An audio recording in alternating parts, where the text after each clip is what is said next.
నెల నుంచి నెల్లూరులో అసలు ఇసరైన పార్కుల పండుగ జరుగుతుంది. పిల్లల్లో తల్లిదండ్రుల్లో వాళ్ళందరిలో అసలు సిద్ధమైన పార్కుల పండుగ. మేము ఎప్పుడు చెప్పాలా పార్కుల పండుగ చేస్తాం, చేసి చూపిస్తాం. తెలుగుదేశం ప్రభుత్వం ఎన్డీఏ ప్రభుత్వం ఎట్టిదేంటంటే చేసి చూపించడమే ప్రజలకు కావాల్సింది. ప్రజా పరిపాలన ఇవ్వడం జరుగుతుంది. 3వ డివిజన్లో ఒక చక్కటి పార్కు. ఆ పిల్లల ఆనందానికి అద్దులేదు.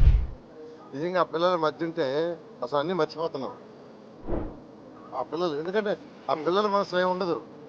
వాళ్ళు అసలు ఆ ఎక్విప్మెంట్ అవి చూస్తే వాళ్ళు అసలు పిల్లలు ఏమన్నారంటే, సార్ నేను హాలిడేస్ ఊరికి పోవాలని అనుకున్నాను, ఇంత ఎక్విప్మెంట్ చూసి నేను పోదలుచుకొని ఇక్కడ ఆడుకుంటాను అనుకున్నారు. నిజంగా ఇక్కడికి వస్తే కూడా ఈ పార్కులో కూడా బ్రహ్మాండంగా పిల్లలు పేరెంట్స్ వాళ్ళ రెస్పాన్స్ బ్రహ్మాండంగా ఉంది. ఇక్కడ ఏసీ జిమ్ పెట్టారు. అది ఎంతో కాలం నుంచి పెట్టాల్సిన పెండింగ్ ఉంది, చేశారు. ఈ పార్క్ ఇప్పుడే శ్రీనివాస్ గారు చెప్పినట్టు చైర్మన్ దీని యొక్క ఈ ఫ్రంట్ గేట్ మారుస్తామన్నారు. మార్చండి.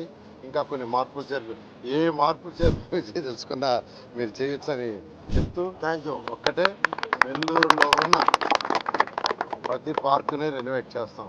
నెల్లూరే కాదు, ఈ రాష్ట్రంలో ఉన్న ప్రతి పార్కుని రెనోవేట్ చేస్తాం.